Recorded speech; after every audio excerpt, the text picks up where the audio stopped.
মানে আমার গাড়িটা এখন সার্ভিসটা খুব খারাপ দিতেছে, গ্যাসটা বেশি বেশি পড়তেছে।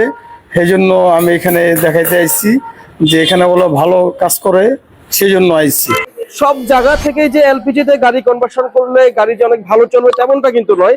আমরা কিন্তু দেখাচ্ছি এখানে ইনজেক্টরটা ইনস্টল করা রয়েছে, এলপিজির ফুল সেটআপ রয়েছে, বাট গাড়ি ভালো চলছে না। কি কারণে চলছে না, কেন চলছে না, তাই নিয়ে আজকের ভিডিওটি করা।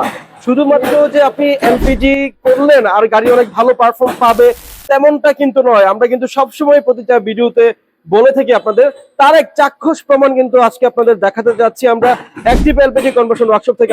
আমরা এই গাড়িটির কেসটা নিয়ে, যেহেতু একটা স্পেশাল একটা কেস আমরা পেয়েছি, সেই সম্পর্কে কিন্তু আমরা আমাদের টিম থেকে জানার চেষ্টা করব কি কারণে আসলে এই গাড়িটি এলপিজি তে কনভার্সন করা থাকা সত্ত্বেও আবার এলপিজি সেটআপটা ঘুরে আবার কেন নতুন করে এলপিজি তে কনভার্সন করবে, সেই সম্পর্কে কিন্তু বিস্তারিত আপনাদের জানানোর চেষ্টা করব।